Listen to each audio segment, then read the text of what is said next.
ইসলামী ছাত্র শিবির আলহামদুলিল্লাহ গতানুগতিক করে ছাত্র সংগঠন নয়,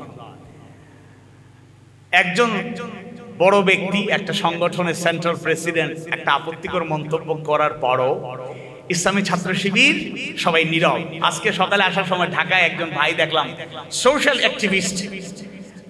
অ্যাক্টিভিস্ট, তিনি লিখেছেন যে কালকে থেকে দেখছি সোশ্যাল মিডিয়া একেবারে নীরব, যে শিবিরের কোন নড়াচড়া পাওয়া যাচ্ছে না, এরা খুব আনুগত্যশীল। এটাই হওয়া উচিত। ইসলামী ছাত্র শিবির গতানুগতিক কোনো রাজনীতি করেন। আল্লাহ বলেছেন ওয়ালা তাস্তাউইল হাসানাতু ওয়ালা সাইয়্যা, ভালো এবং মন্দ কখনো এক নয়। ইদফা বিল্লাতি হিয়া আহসান, মন্দের জবাব ভালো দিয়ে দেয়ার প্র্যাকটিস আমাদের মধ্যে থাকতে হবে। নিছক সামান্য আবেগ আর আবেগকে মূল্যায়ন করতে গিয়ে আমরা যেন সঠিক পথ থেকে বিচ্যুত না হই, শৃঙ্খলা বহির্ভূত কোনো কাজ যেন না করি। ঢাকা বিশ্ববিদ্যালয়ের সভাপতি সেক্রেটারির পরিচয় উন্মোচিত হয়েছে। সংগঠন যতটুকু মনে করবে ততটুকু প্রকাশ করবে, ততটুকু তাদের বক্তব্য পেশ করবে। আমরা বাড়িয়ে অতি আবেগে এমন কিছু যেন না লিখি যেটা হিতে বিপরীত হতে পারে। ইসলামী ছাত্র শিবির হলো আদর্শিক সেই কাফেলা, যেই কাফেলা মেধা এবং নৈতিকতার সমন্বয়ে আমাদেরকে গড়ে তুলতে চায়। Career and character and career দুইটাকে সমানভাবে এগিয়ে নেওয়ার ক্ষেত্রে ইসলামী ছাত্র শিবির অনন্য নজির স্থাপনকারী সংগঠন। ইসলামী ছাত্র শিবির জামাত ইসলামীর ব্যাপারে 53 বছর থেকে অনেক অপবাদ, অনেক মিথ্যাচার, তথ্য সন্ত্রাস চালানো হয়েছে। সবচেয়ে বড় গালি ছিল রাজাকার। আমাদের শিবিরে থাকতে একজন বলবে আপনারা তো রাজাকার, মজা করে বলতেছেন বই আমাদের বয়স কি রাজাকারের বয়স? কারণ আপনারা চেতনায় রাজাকার, আপনারা কি চেতনায় রাজাকার? ওয়াল্লাহি আল্লাহর কসম করে বলি, ইসলামী ছাত্র শিবির দেশকে প্রাণের চেয়ে বেশি ভালোবাসে। আল্লাহ রাসূল দেশকে ভালোবেসেছেন, মাতৃভূমিকে ভালোবেসেছেন, সাহাবায়ে কেরামের শিক্ষা দিয়েছেন। আমরা আমাদের মাতৃভূমিকেও আমাদের প্রাণের মতো করে ভালোবাসি, পছন্দ করি, ভালোবাসি। এটার বাস্তব নজির। আমরা কোনো ক্রেডিট নিতে চাই না। এই গণবিপ্লবেও আমরা পাশে ছিলাম। শিবিরকে আর জামাতকে যাদেরকে জিজ্ঞেস করা হয় আপনাদের শহীদ কত, আহত কত, নিহত কত, পঙ্গুত্ব বরণ করেছেন কতজন, আমরা পরিষ্কার বক্তব্য দিই যতজন শহীদ হয়েছেন, যারাই ক্ষতিগ্রস্ত হয়েছেন, আমরা তাদের পাশে অংশীদার ইনশাআল্লাহ। দেশকে ভালোবাসি, দেশকে ভালোবাসতেই হবে। এই জমিনে আমাদের জন্ম দেয়া হয়েছে, এই জমিনে আল্লাহর দ্বীন প্রতিষ্ঠার জন্য, সুখী সমৃদ্ধ একটি দেশ গড়ার জন্য জীবনের শেষ রক্তবিন্দু দিয়ে হলে আমরা সংগ্রাম করছি। সংগ্রাম চালিয়ে যাব, কেউ থামিয়ে দিতে পারবে না।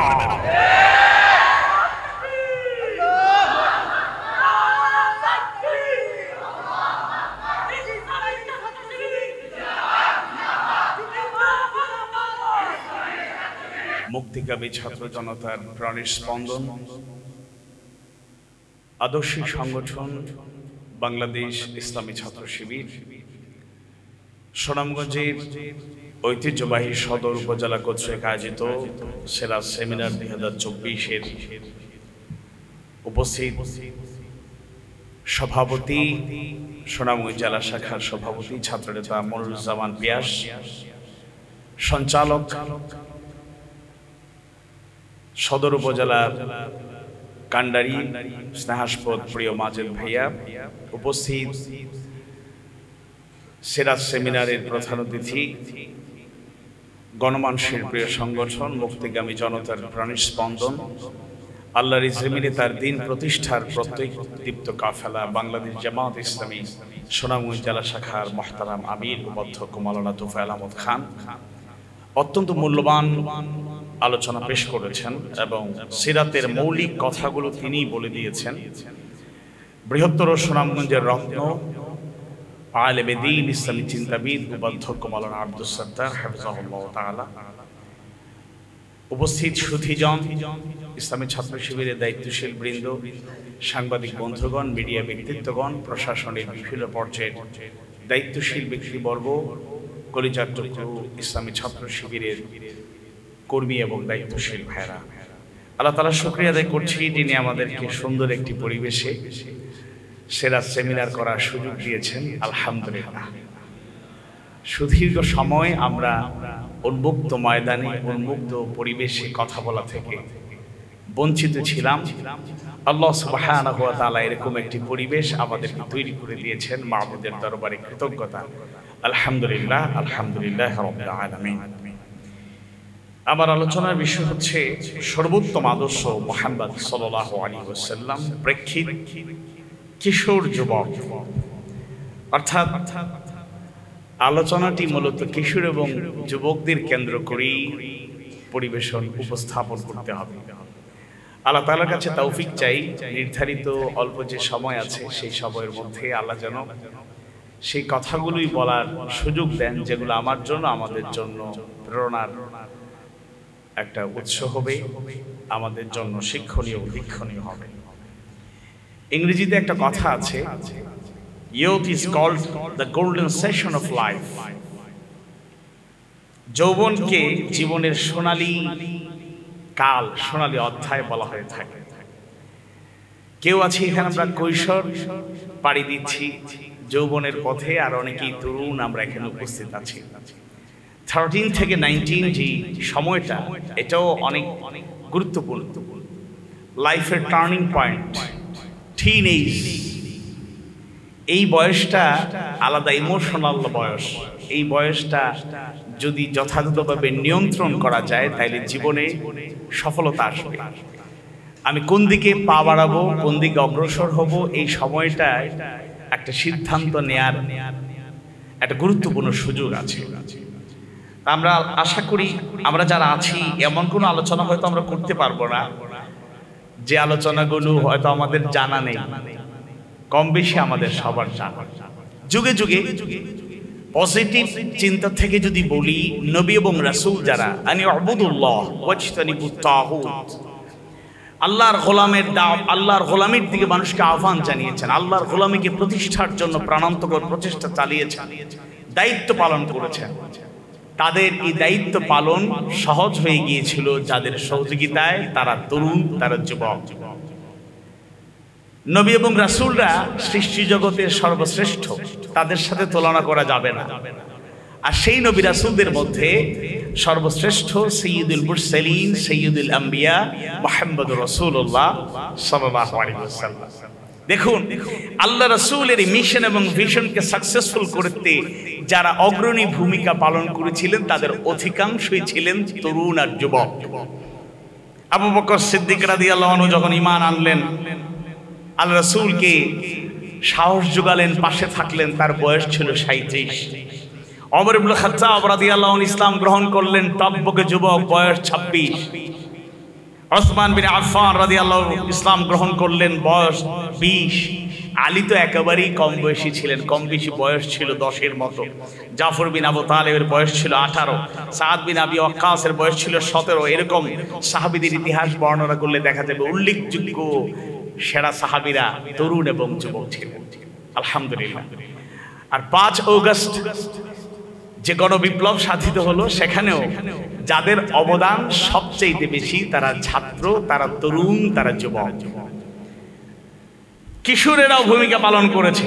ডান হাত কেটে ফেলা হলো আমাদের এক ছোট্ট ভাইয়ের। হাসপাতালে সাংবাদিক ভাইয়ের এখানে আছেন, জিজ্ঞেস করা হলো, সাংবাদিকরা প্রশ্ন করলেন ডান হাত নাই, অনুভূতি কেমন?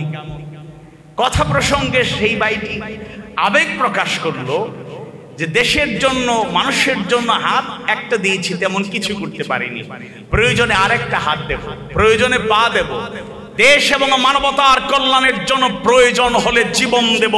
যে জুলুমতন্ত্রের অবসান হয়েছে, এরকম জুলুমতন্ত্র এদেশে আর আমরা কখনোই বরদাস্ত করব না। তরুণ এবং যুবকদের রক্ত, শহীদ আবু সাঈদের সেই সাহসী পদক্ষেপ, শহীদ মুগ্ধ সহ তরুণদের সেই উদ্দীপনা।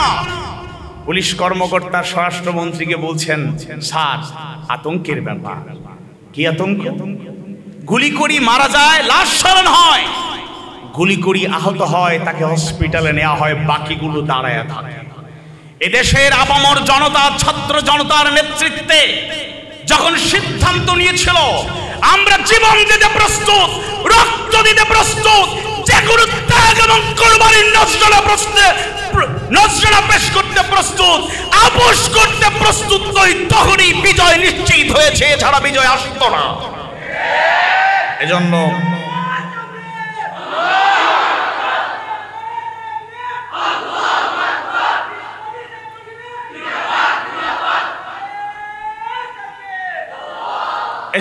আল্লাহ রাসূল সাল্লাল্লাহু আলাইহি সাল্লাম নিজেও যৌবনকালে উসওয়ায়ে হাসানা হিসেবে এমন আদর্শ রেখে গিয়েছেন যেটা চিরন্তন, শাশ্বত, অতুলনীয়। আবার নবুয়তি দায়িত্ব পালনরত অবস্থায় তরুণদের, যুবকদের যেভাবে গাইডলাইন দিয়েছেন, তরুণ যুবকদেরকে যেভাবে সৌন্দর্যমণ্ডিত আদর্শের দিকে ডেকেছেন, সেটাও উসওয়ায়ে হাসানা। লাকাদ কানা লাকুম ফি রাসূলিল্লাহি উসওয়াতুন হাসানা, সূরা আল আহজাবের 21 নম্বর আয়াতে কারিমা আল্লাহ তাআলা জানিয়ে দিয়েছেন, তোমাদের জন্য একমাত্র আল্লাহ রাসূলের জীবনেই রয়েছে সর্বোত্তম আদর্শ। এটা নবুয়তের আগে এবং পরে গোটা জিন্দেগি 63 বছরের জীবন আমাদের জন্য উসওয়ায়ে হাসানা। আল্লাহ রাসূলের চরিত্র কেমন ছিল, তার আদর্শ কেমন ছিল, আমরা নবুয়ত পাওয়ার পরপরই যখন তিনি কিছুটা অসুস্থতা বোধ করলেন,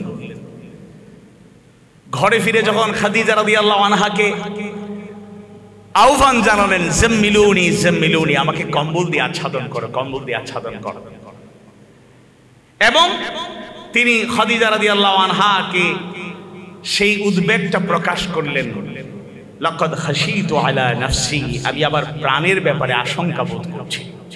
খাদিজা রাদিয়াল্লাহু আনহা 15 বছরের সংসার ইতিমধ্যে অতিবাহিত, খুব কাছ থেকে আল্লাহ রাসূলকে তিনি দেখেছেন। 25 বছর থেকে 40 বছর পূর্ণ হলো, 15 বছরে অতি কাছে থেকে দেখে আল্লাহ রাসূলের চরিত্রে বিমোহিত হয়ে বিবাহ বন্ধনে আবদ্ধ হয়েছিলেন। আবার একটানা 15 বছরে তিনি বিবাহ বন্ধনে আবদ্ধ হওয়ার পর যে এক্সপেরিয়েন্স, অভিজ্ঞতা, তার চরিত্র, তার নৈতিকতা সম্পর্কে যে ধারণা হলো, সেই ধারণা থেকে তিনি ঘোষণা করলেন, কাল্লা, কখনোই নয়, ওয়াল্লাহি, আল্লাহর কসম করে বলি, লা ইউযিকাল্লাহু আবাদা, আপনাকে আল্লাহ তাআলা কখনোই অপমানিত করবেন না। কেন করবেন না? তিনি কয়েকটি গুণের কথা বললেন, যেগুলো রাসূলের চরিত্রের সৌন্দর্য।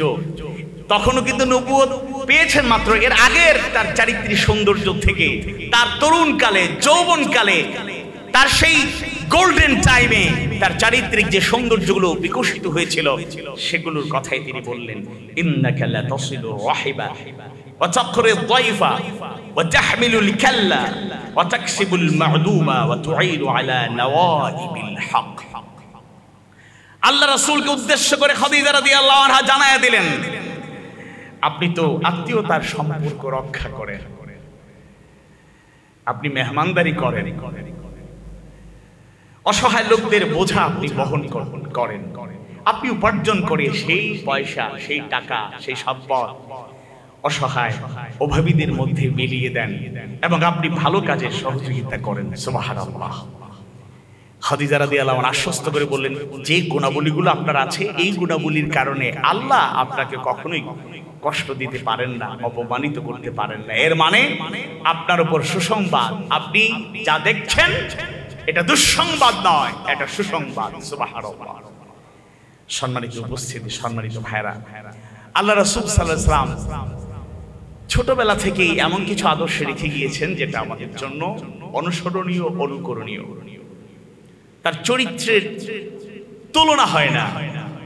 যে কথা 68তম সূরা কালামে 4 নম্বর আয়াতে কারিমায় আল্লাহ তাআলা স্বীকৃতি দিয়েছেন, ওয়া ইন্নাকা লাআলা খুলুকিন আযীম, আর নিশ্চয়ই আপনি মহান চরিত্রের উপর অধিষ্ঠিত। আর রাসূল নিজেও বলেছেন, বুইসতু লিউতাম্মিমা মাকারিমাল আখলাক, আমি চরিত্রের পরিপূর্ণতা দেওয়ার জন্যই প্রেরিত হয়েছি। আল্লাহু আকবার।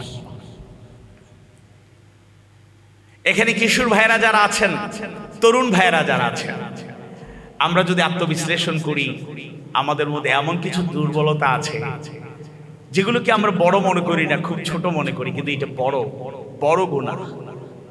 আল্লাহ রাসূল তার জীবদ্দশায় একটা বারের জন্য মিথ্যা বলেন নাই, তিনি সত্য কথা বলতেন।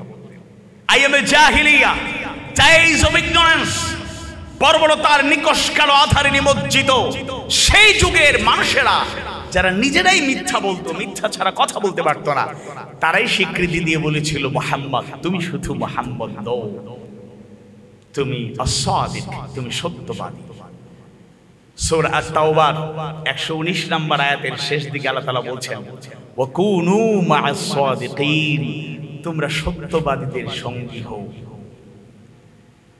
আল কিযবু উম্মুয যুনুব, মিথ্যা কত বড় পাপ এটা আমরা হয়তো চিন্তাও করি না। উল্লেখযোগ্য ভাইরা, এখন তার জীবন গড়ার জন্য সিদ্ধান্ত নেয়ার সময়। তাই আমি বলছি মিথ্যা ছাড়ার প্র্যাকটিস করতে পারলে এটা অনেক গুনাহ থেকে, বড় বড় পঙ্কিলতা পাপ থেকে আমাদেরকে সরিয়ে রাখে। আর এই ছোট ছোট আকারে আমরা মনে করি মিথ্যা বলছি কোন ব্যাপার না, এটার থেকে আমরা পরবর্তী জীবনে আমরা সততা সৌন্দর্যকে ভালোভাবে ধারণ করা সম্ভব হবে না। আজকে বর্তমানে যুগে দেখেন কথায় কথায় লোকেরা মিথ্যা বলে। আপনি গাড়ি চালক থেকে শুরু করে প্রত্যেকটা ক্ষেত্রে, রিক্সা চালক, বিভিন্ন জায়গায় লোকেরা দেখবেন মিথ্যা বলে। আমরা যারা সফরে থাকি অনেক সময় একটার পর একটা ফোন দেওয়া হয়, যদি কোনো কারণে দেরি হয়, আজকে তো দেরি হয় নাই, আগে আসার চেষ্টা করেছে। এরপরও ইকরামুল হক মাজিদ ভাই ফোন দিয়েছেন, ভাই কোথায়? আমাদের ইয়াকুব ভাই ফোন দিয়েছেন, ভাই কোথায়? তুইন ভাই খবর নিচ্ছেন। এখন এই যে খবর নেয়া, তখন আমাদের উচিত একেবারে মাঝে মধ্যে ভালো মানুষরাও ভুল করে, মানে আশা প্রকাশ করতে গিয়ে যে আমরা চলে আসতেছি, সমস্যা নাই, চলে আসেন, সমস্যা নাই, কিন্তু আপনি এখনো যাওয়া বাজার, আপনি কেমনে বলেন নীলপুর নীলপুর কাছাকাছি চলে এসেছি? না, এটা বলা যাবে। একইভাবে জীবনের প্রতিটা ক্ষেত্রে অনেক বাবারা মিথ্যা বলে। ছোট বাচ্চারা দেখছে তার পকেটে টাকা আছে, আব্বু আমাকে 20 টাকা দেয়। দেখেছে পকেটে এই মাত্র বাবা টাকা রেখেছেন বা মানি ব্যাগে টাকা আছে, সে চেক করার পরে কনফার্ম হয়ে বলল বাবা আমার 20টা টাকা দেন। আপনি বলতে পারেন যে টাকা কি করবে তুমি, আপনি যাচাই বাছাই করে টাকা দেবেন, কারণ অযথা বেহুদা টাকা খরচ করা সন্তানের নষ্ট হওয়ার কারণ হতে পারে। আপনি মিথ্যা বলতে পারেন। অনেক বাবারাই অহরহ, অনেক মায়েরা অহরহ বলেন না টাকা পকেটে নাই, টাকা নাই আমার কাছে। এটা কখনোই করবেন না। এই যে আমাদের আপা বর্ডার এলাকায় আছেন, সুযোগ পেলে চট করে কিন্তু ঢুকে যেতে পারেন। সোনামগঞ্জ বর্ডার এলাকা আছে একটু দূরে, এইদিকে আসার সম্ভাবনা কম। ওই আমাদের সিলেটের কিছু বর্ডার আছে, ওইদিকে সম্ভাবনা, চট করে উনি ঢুকে যেতে পারে। এত মিথ্যা মানুষ যে বলতে পারে, বাংলাদেশের ইতিহাসে অন্ততপক্ষে তার মতো মিথ্যাবাদী আর কেউ ছিল বলে আমাদের জানা নেই। স্বজন হারানোর বেদনা আমার চাইতে কে বেশি বুঝবে? আর সেই স্বজনদের, লাখো লাখো স্বজনদের কাঁদিয়েছে।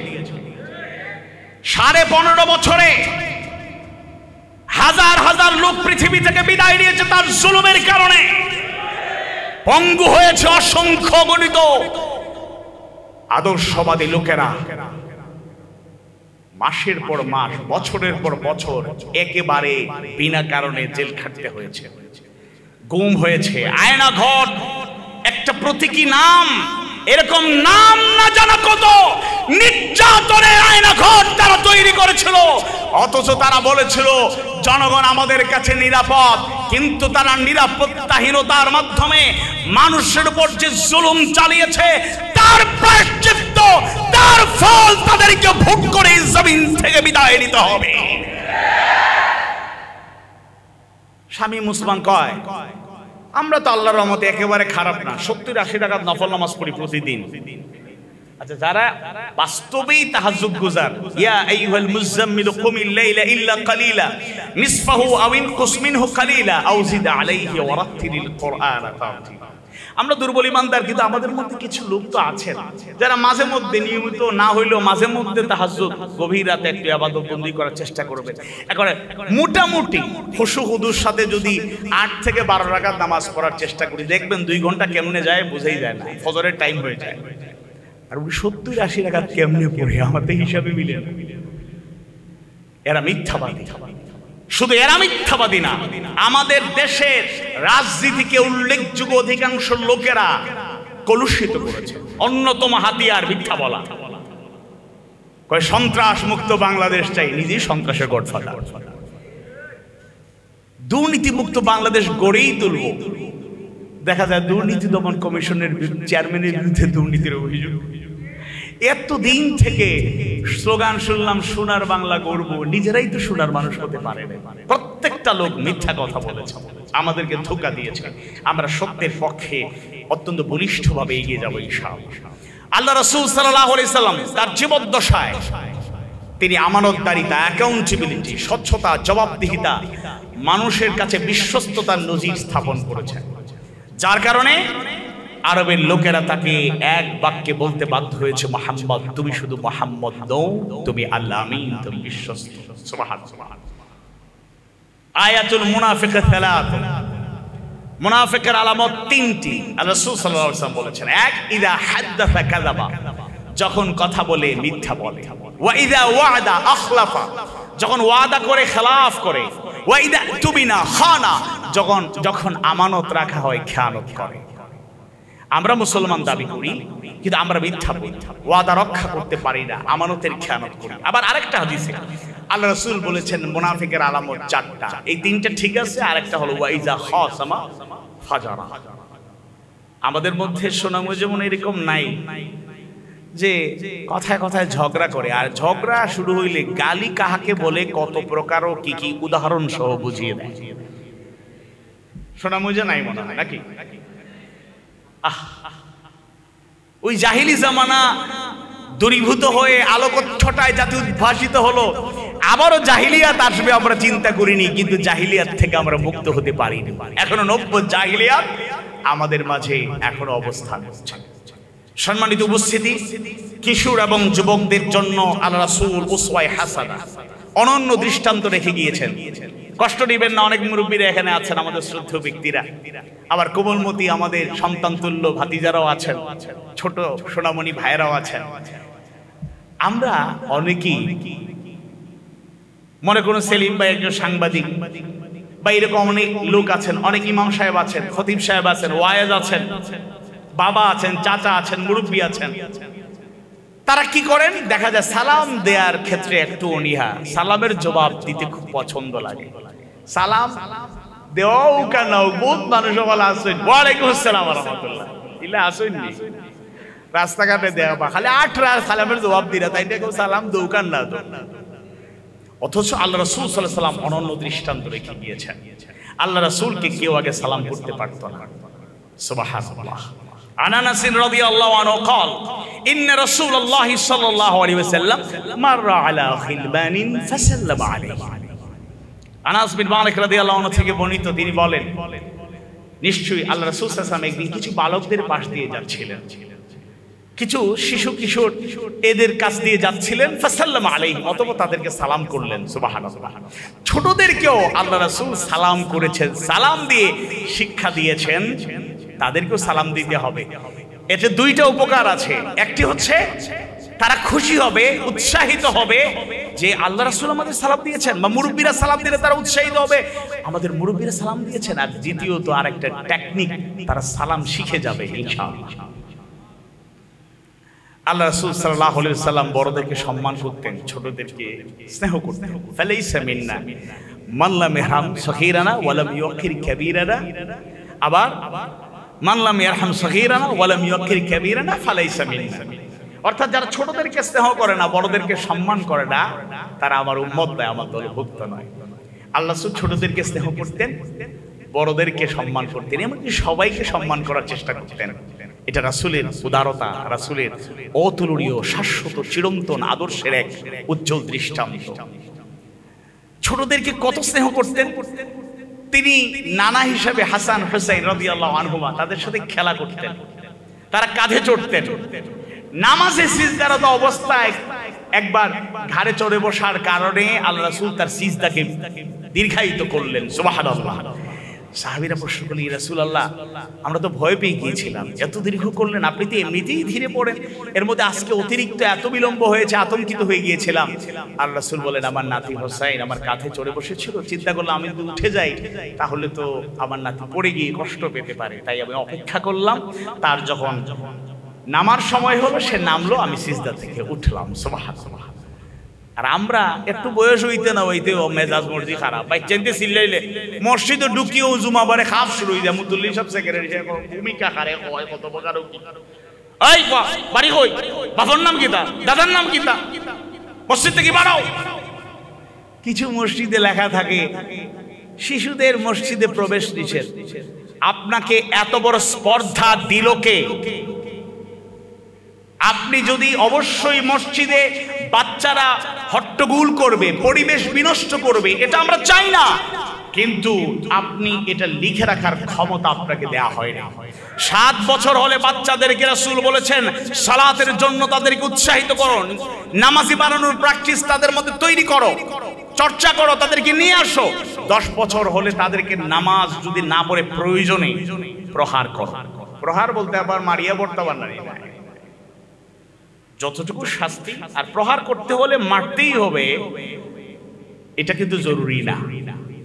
অনেকেই আছেন এখানে শিক্ষক, আবার অনেক ছাত্ররা মুচকি মুচকি হাসে আর শুনে দেখি আমাদের পক্ষে কিছু বলেন কিনা। আমি ব্যক্তিগতভাবে হ্যাঁ, প্রথমে শিক্ষকতা আসার পর মারধর করতাম। 18 সাল থেকে সিদ্ধান্ত নিয়েছি আর মারামারি নেই, বন্ধ।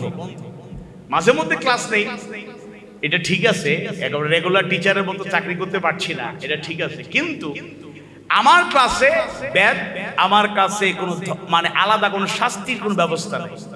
এটা আমি চ্যালেঞ্জ হিসেবে নিয়েছি যে আমি ক্লাস করাবো, আমি ক্লাসে থাকবো, শাস্তি দেব না, আবার সামান্য সাইড টকিং হবে এটাও মেনে নেব না।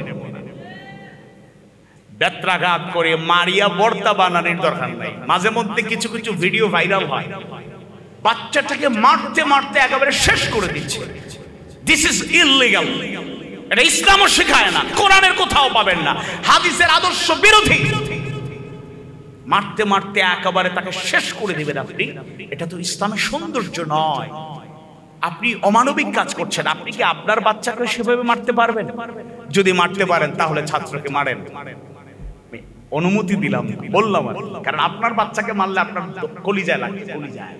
আমরা জামিয়াত উস্তাদ এখন আসেন, আল্লাহ হায়াতে তৈয়বা দান করুক, সুনামগঞ্জ বাড়ি, তাই ওনারা কিনা ভিডিও জানি না, যাই হোক, তাই খালি ছাত্র হলে মারই না আমরা, আমি সময় আমার খাইছি না, যাই হোক মারই আমরা, হইলাম যা ঠিক আছে। তাই মেয়েরা একটু আস্তে আস্তে বড়, আমি একদিন মেয়েরে লুকাইয়া তাই জানাবে, এখন আজকে থেকে এখনো জানেন না, খেয়ে সিমটা দিল, আমি দিছি সিমটা, খালি একটা সিমটা দেওয়ার পরে ছোট বাচ্চা খান দিয়া এখন এমন কে মারলো মানে অস্থির। আমি মনে মনে হই সিমটাও সহ্য করতে পারলাম না, আর মারিয়া তো বর্তা বানাইলে।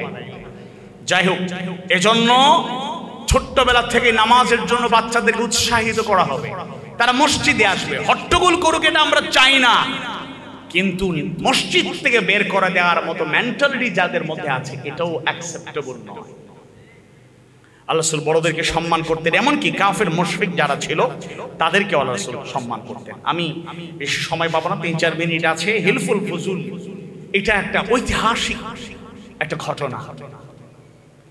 আল্লাহ রাসূল সাল্লাল্লাহু আলাইহি সাল্লাম কিশোর বয়সে, বড় তার বয়স ছিল 17 বছর, তখন তিনি একটা সংগঠনের সাথে, একটা চুক্তির সাথে আবদ্ধ হন, হিলফুল ফুজুল। কারণ সমাজে অন্যায়, অবিচার, জুলুম, মারামারি, কাটাকাটি চলছে তো চলছে, এগুলোকে দমন করা কিভাবে যায়? তারা কিশোররা, যুবকরা একত্রিত হলেন। রাসূল সাল্লাল্লাহু আলাইহি সাল্লাম অন্যতম উদ্যোক্তা ছিলেন।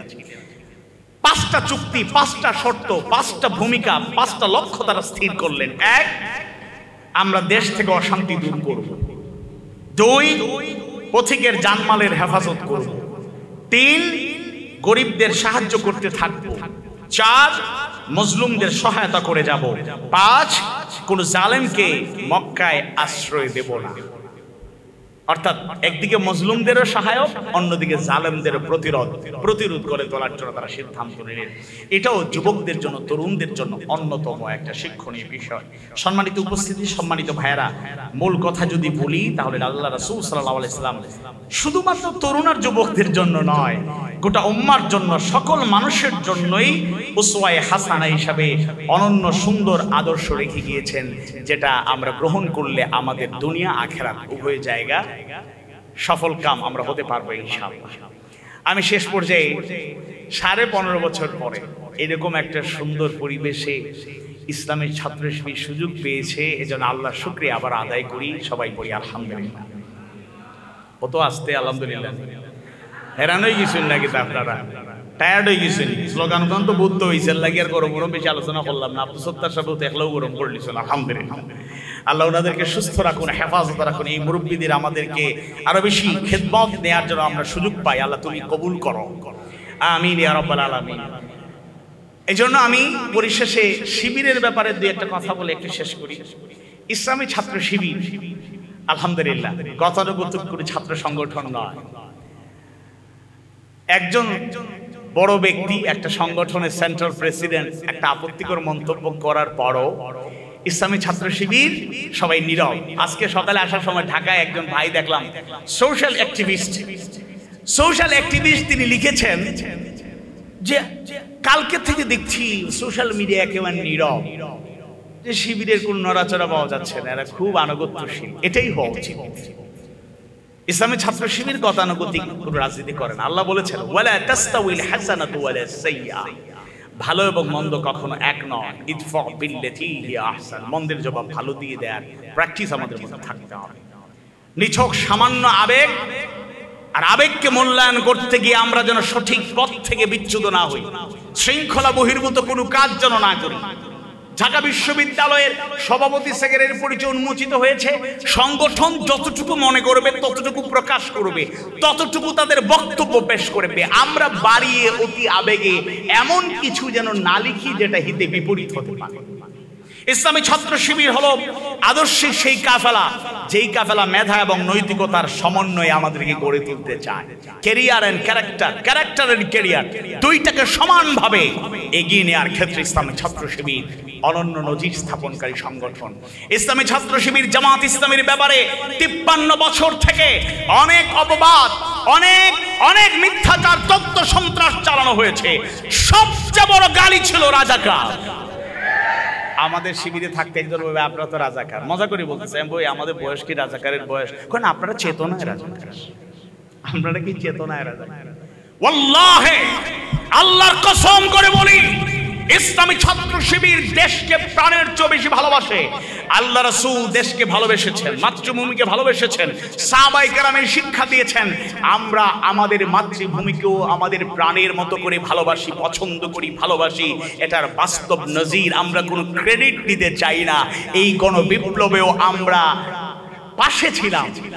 শিবিরকে আর জামাতকে যাদেরকে জিজ্ঞেস করা হয় আপনাদের শহীদ কত, আহত কত, নিহত কত, পঙ্গুত্ব বরণ করেছেন কতজন, আমরা পরিষ্কার বক্তব্য দিই যতজন শহীদ হয়েছেন, যারাই ক্ষতিগ্রস্ত হয়েছেন, আমরা তাদের পাশে অংশীদার ইনশাআল্লাহ। দেশকে ভালোবাসি, দেশকে ভালোবাসতেই হবে। এই জমিনে আমাদের জন্ম দেয়া হয়েছে, এই জমিনে আল্লাহর দ্বীন প্রতিষ্ঠার জন্য, সুখী সমৃদ্ধ একটি দেশ গড়ার জন্য জীবনের শেষ রক্তবিন্দু দিয়ে হলে আমরা সংগ্রাম করছি। সংগ্রাম চালিয়ে যাব, কেউ থামিয়ে দিতে পারবে না।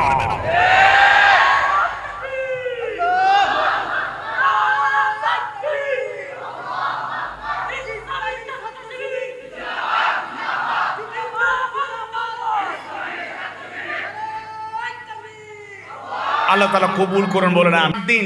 গোটা দেশে মন্দিরগুলো পাহারা দিয়ে জামাত ইসলামী ছাত্র শিবিরের দায়িত্বশীল কর্মীরা প্রমাণ করেছে ধর্ম বর্ণ নির্বিশেষে সুন্দর সুখী সমৃদ্ধশালী দেশ আমরা গড়তে চাই ইনশাআল্লাহ।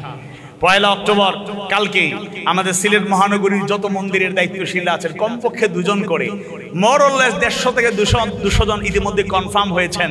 আশা করা যায় তাদের সাথে এক্সচেঞ্জ অফ ভিউজ, একটা মত বিনিময় হবে। আমরা তাদের ধর্মীয় উৎসব পালন করব না, কিন্তু তাদের ধর্মীয় উৎসব তারা যেন নিরাপদে সুন্দরভাবে পালন করতে পারে, সিকিউরিটি সহ যে কোনো ক্ষেত্রে যে কোনো সহযোগিতা করতে আমরা প্রস্তুত আছি ইনশাআল্লাহ। ভারসাম্যপূর্ণ জীবনের এক অনন্য নীড় হলো বাংলাদেশ ইসলামী ছাত্র শিবির। ক্যারিয়ার ক্যারেক্টার থেকে শুরু করে জীবনটাকে রিপোর্টিং সিস্টেমে নিয়ে এসে ইসলামী ছাত্র শিবির সেটা আমাদেরকে শিক্ষা দিয়েছে। ইসলামী ছাত্র শিবির ছাত্র কল্যাণ, সমাজ কল্যাণ কাজ করার মাধ্যমে ছাত্র সমাজ সহ আপামর জনতার খুব কাছাকাছি চলে এসেছে আলহামদুলিল্লাহ। আমাদের আমিরে জামাত ডাক্তার শফিকুর রহমান হাফিজাহুল্লাহ, বয়স তো হয়েছে মাশাআল্লাহ, খারাপ না, কিন্তু মনে হয় আমাদের থেকে আরো বেশি তেজোদ্দীপ্ত, আরো তারুণ্যদীপ্ত সুন্দর পথ চলা আর গতিশীল পথ চলা আমাদেরকে অনুপ্রেরণা যোগায় আলহামদুলিল্লাহ। এরকম মুরব্বীদের গতি দেখে আমাদের ছাত্রদেরও গতি আসা দরকার। আল্লাহ কবুল করুন আমিন। সুনামগঞ্জ সদর শহর অনেক প্রতিকূলতা আছে, আমাদেরকে সেই যোগ্যতা অর্জন করতে হবে, সেই আকর্ষণীয় চরিত্র ধারণ করতে হবে, সেই চুম্বকের মতো টানার মতো, হ্যামিলিয়নের বাঁশিয়ালার মতো ইসলামী ছাত্র শিবির যেদিকে ছুটবে, ছাত্র জনতা সেদিকে ছুটবে, সেরকম আদর্শকে ধারণ করে এগিয়ে যাওয়ার চেষ্টা করতে হবে ইনশাআল্লাহ। সবার সর্বাঙ্গীন কল্যাণ, উজ্জ্বল ভবিষ্যৎ কামনা করছি। কথাবার্তায় ভুল হলে আল্লাহ তাআলা ক্ষমা করুন। আর শিক্ষণীয় যে কথাগুলো বলেছি, আল্লাহ যেন সেই শিক্ষণীয় কথাগুলো থেকে শিক্ষা নিয়ে বাকি পথটুকু চলতে পারি।